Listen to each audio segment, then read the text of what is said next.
A 6-year-old found a bullet in a hot Cheetos bag. Actress and singer Cher apologizes to the black community for not so appropriate tweet about George Floyd. A police officer films a pro-Confederate flag TikTok while on duty and while apprehending a suspect. Florida governor issues order prohibiting vaccine passport. A baby was born with 3 penises. And a former Texas police chief was juggling 2 wives, 3 fiancés, 15 girlfriends, and none of them knew about each other? We discuss that and more on today's episode of What's the News?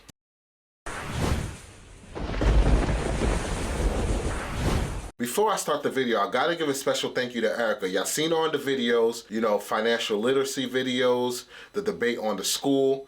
Y'all know who she is by now, those who follow the channel. And I gotta give a shout out to Crafty Nana 6200 for taking the time to make the shirt. If you're into DIY or do it yourself, check out Crafty Nana's channel. Very creative and innovative with the arts and crafts and DIY stuff. And if that's something that you're not into, hey, it may pique your interest and get you into that hobby. So check out her channel, like, subscribe, and share. The link to her channel is in the description, so check it out. We begin today's episode with a 6-year-old boy that found a bullet in his hot Cheetos bag. Apparently it was snack time and eating his chips. And once he got down to the very last chip, at the bottom of the bag was a bullet covered in Cheetos crumbs. Now, there's a lot of doubters that the boy actually found a bullet inside the bag, but if you ask his dad, his response is, a bullet just don't fall out of the sky and land inside of a bag of chips. Don't even get him started on those that said he made the story up. Now, he reached out to Frito-Lay on Facebook and via email,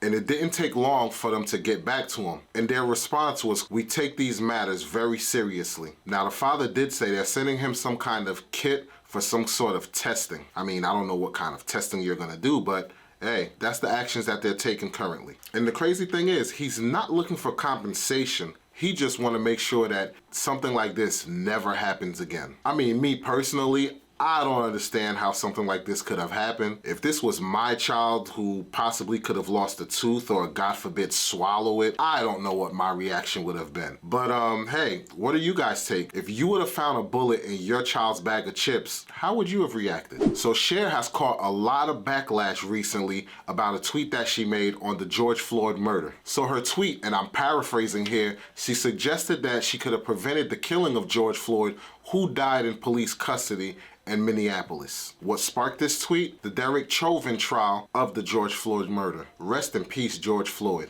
Hopefully justice will be served. Now, several Twitter users accused her of having a white savior complex and centering herself in a conversation about the killing of a black man. She at first defended her remarks by saying, quote, wrestled with this TWT because I thought some people wouldn't understand or believe an entertainer could have honest emotions about a human being suffering and dying, even if it's only shown on TV. You don't know what I've done, who I am, or what I believe. I can, I have, and I will help. Now, since then, she walked the tweet back by saying, quote, I just got off the phone with friend Karen, told her what happened, and realized you can piss people off and hurt them by not knowing everything. That's not appropriate to say. I know people apologize when they're in a jam, but to God, I'm truly sorry. If I upset anyone in the black community, I know my heart. Now, I don't know about you, but I don't see anything wrong with what she said. I just see it as a person that witnessed a murder and voicing that they believe they could have done something, especially with them having a little bit of clout to their name. I mean, that's just my opinion. But how do you guys and girls feel about this situation? I'd love to hear your opinion in the comments section. A Mansfield Borough police officer has been suspended after going on a disturbing rant while on duty talking pro-Confederate flag. The officer has been identified as Brian Gozer. In a nutshell, he was talking about the flag being a staple and a symbol for the South, and people should get over it. It doesn't mean slavery anymore. It happened over 200 years ago, so people should forget about it. If you feel some type of way about it, then you should hate the South. And he started talking about how people who most likely are against the flag are Democrats and how they're the ones that started the KKK. Just a crazy and disturbing rant. Then in the middle of the video, you see him stop, get out of his car, and then he's apprehending a suspect and placing him in the backseat of his vehicle. If you want to see the full video, click the link in the description. It's very disturbing. My thing is, you can't tell a group of people who's been oppressed how to feel about something, let alone get over it. Me, if I know something is offending somebody, I'm gonna do everything in my power to not do whatever it is that is offending those group of people. It's not my place to tell them to get over it or not to feel offended. I mean, what do you guys think? I'd love to hear it in the comment section. In other news, Florida Governor Ron DeSantis issued an order prohibiting any form of vaccine passport in the state of Florida. Kudos to him, man. Kudos to him. The order says government entities in Florida are prohibited from issuing vaccine passports or other standardized documentations for the purpose of certifying an individual's COVID-19 vaccine status to a third party. Taking effect immediately, it also bans businesses from requiring customers to provide documentations verifying a COVID-19 vaccination or post-transmission recovery in order to gain access or service from the business. So in other words, if you go to a store, they cannot request documentation from you and they can't refuse you as a customer. In my opinion, that's a breach of privacy. Nobody's medical records should be out there for the public or for the masses. I tell you one thing, if the vaccine passport comes to New Jersey, guess who's moving to Florida? Did you guys hear about this? A baby born with 3 penises. An Iraqi boy will no doubt go in history for being born with not 1, not 2, but 3 penises. So apparently the baby was brought into the hospital because he had swelling under his scrotum. And to the doctor's surprise, he had 1 penis sprouting from the root of the main penis and another schlong situated under the sac. Now the child was not exposed to any drugs or anything that would have formed the abnormality, and the family has no history of abnormality. Now the 2 additional penises didn't have a urethra or anything like that, which is the tube that urine goes through. So the doctor decided to surgically remove them. That'll be $8. I don't know about you guys, but that's just incredible. I know one thing, X-Hamster and Pornhub was licking their chops about the new genre that they could have brought to the industry. Kudos to you, little guy, for making history.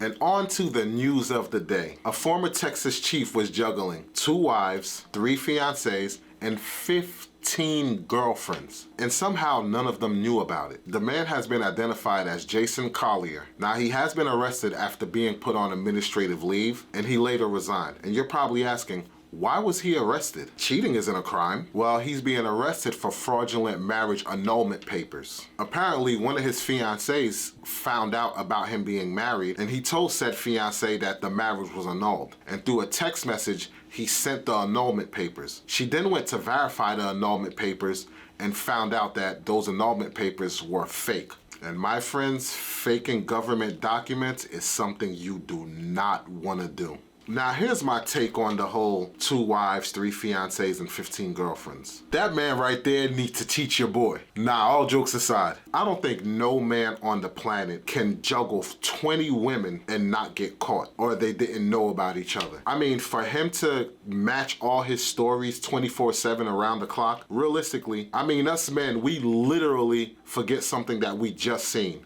Why do you think we created instant replay? Even on his timeline, you saw him wishing his wife a happy anniversary. None of these women has his social media and didn't see his timeline. I'm sorry. They had to have known in each other. Now, the one woman who was the whistleblower, yeah, there's a possibility that she didn't know, but for all of them not to know, I believe that's far-fetched. I mean, you're giving us men a lot of credit if you believe that we can juggle 20 women and none of them know about each other. But hey, what do you guys think? I would love to hear your opinion in the comments section. An elementary school teacher forces a 5-year-old black student to unclog a toilet with his bare hands, and then she's urged to leave for her own safety. Reddy Ron waits till after DMX passing to come out and say DMX was lying about the whole blunt being laced with crack situation. And LG is out of the smartphone business, which is a sad, sad day, because that was the one company that was actually an innovator in the cell phone business. That's gonna do it for this episode of What's the News. If you like the video, hit that thumbs up button. And if you like to be in the know for news that's not being covered, financial literacy, deep debates, and cord cutting in tech, hit that subscribe button. I'm Walls P, and this is Matter of Opinion. Thanks for tuning in to What's the News. Peace. It's a matter of opinion.